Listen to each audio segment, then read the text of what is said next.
Donc voilà notre salle de bain les amis, vous allez avoir une idée de ce qu'on a ou plutôt de ce qu'on n'a pas et j'ai envie de casser le cliché de ça, cette douchette de toilette. Donc on va commencer de droite à gauche. Là, ici il y a le panier à linge, là on a un savon, on a un savon solide. Ici on a les brosses à dents. Ici, on a un savon solide. On a les brosses à dents, celles des enfants qu'on va échanger contre celles-ci qui sont complètement en bambou, donc qui sont biodégradables et qui ne sont pas coûteuses à la fabrication et qui sont véganes aussi. Du coup, on attend juste que les enfants finissent avec ces fameuses brosses à dents en plastique pour changer. La mienne est en matériaux recyclables aussi. Ici, c'est des espèces de coton-tige. Attendez, j'essaie de vous montrer. Voilà, en bois. Donc, on n'utilise plus de coton-tige classique. Là, on a quelques parfums. Ça, c'est du khoul que ma belle-mère me fait chaque année, qui est génial. Elle le prépare, elle le fait maison. Donc, à base de produits 100% naturels. Et ici, on a notre pharmacie. Alors, la pharmacie, très light aussi. Vous voyez, j'ai un peu labellisé tout ce qu'on a. Donc là, c'est douleur et fièvre. Il faut savoir qu'on utilise vraiment rarement des médicaments. Mais voilà, ça, c'est des choses qui nous ont été prescrites et qui nous ont bien servi au moment T. Donc là, tout ce qui est démangeaison. Ici, on a l'anti-peau avec les crèmes solaires et l'anti-moustique. Donc voilà. En bas, on a tout ce qui est pour tous les allergies, l'asthme, lavage nasal. Et ici, c'est sport. Donc les pansements, tout ce qui est pour les blessures aussi, sparadrap, pansements et antiseptiques. Voilà, donc une très petite pharmacie. Dans le tiroir, on a des dentifrices qu'on a ramenés des États-Unis, qu'on aime bien. Ça, c'est un dentifrice au charbon. Ils sont tous sans fluor, donc ça, c'est cool. On a quelques savons, de la cire d'abeille et voilà nos brosses à dents de remplacement, du déo.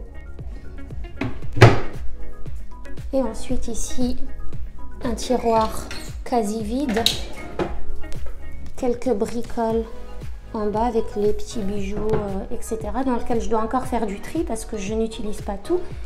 Ici, il y a quelques produits Pro-Win, du papier toilette, au cas où, je vous expliquerai pourquoi au cas où. On a quand même quelques lingettes.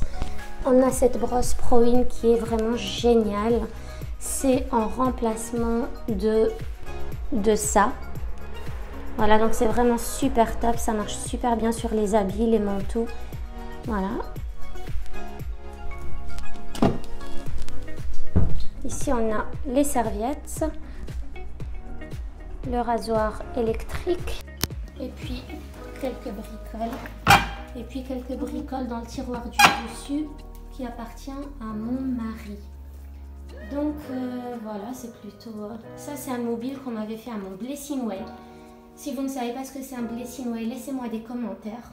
Comme ça, je vous ferai une vidéo dessus, c'est super intéressant. Donc là, vous avez vu ce côté-là.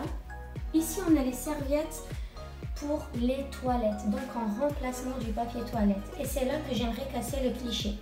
Parce que quand j'en parle et quand je vois que sur des groupes on parle de ça, eh ben j'ai toujours des commentaires de surprise, voire de dégoût. Les gens ne comprennent pas pourquoi se laver, s'essuyer avec ça alors qu'il y a du papier toilette.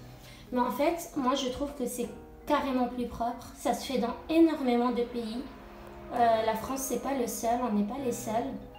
Et du coup, je trouve ça propre. Vous pouvez juste imaginer qu'un pigeon vous fasse une petite crotte dessus, sur le bras. Bah, vous n'allez pas simplement la nettoyer avec un papier, vous allez chercher à vous laver. Bah, là, c'est pareil. Et du coup, c'est pour ça qu'on a cette douchette. C'est vraiment pour se laver et apprendre aux enfants à se laver et s'essuyer bien comme il faut à chaque passage aux toilettes. Voilà, donc Cette douchette-là m'a beaucoup servi lorsque j'utilisais les couches lavables parce que ça me permettait justement de laver les couches ici dans la cuvette et juste de sprayer ma couche avec la douchette pour en retirer le maximum et ensuite la passer à la machine. Autre chose, c'est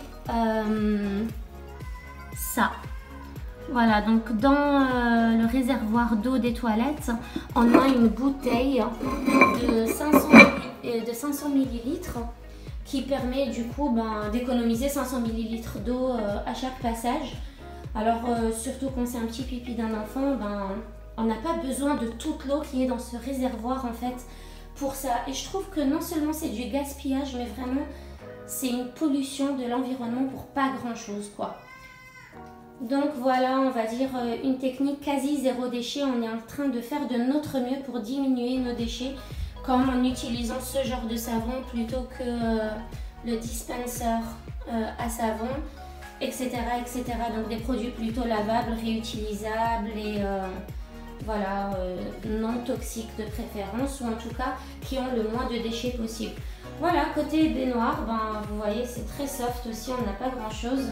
On utilise toujours le savon, ça c'est un savon bio à la lavande qui est génial, ils sont super bons.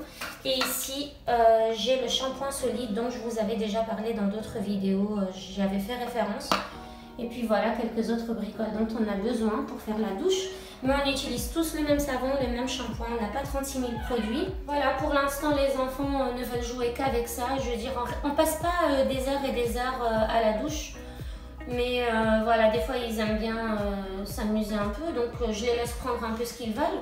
Quand ils étaient bébés, ils utilisaient tout simplement des bols, des gobelets, des brosses, qu'on avait déjà à la maison. C'est voilà, des ustensiles en inox, en plastique ou peu importe, pour faire des transferts d'eau, pour transvaser, transférer, verser, etc.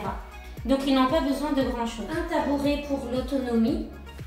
Et ici je ne vous ai pas montré, mais c'est une brosse de toilette Pro-In que moi je trouve pas mal. Elle ne garde pas les saletés, facilement lavable, plus propre.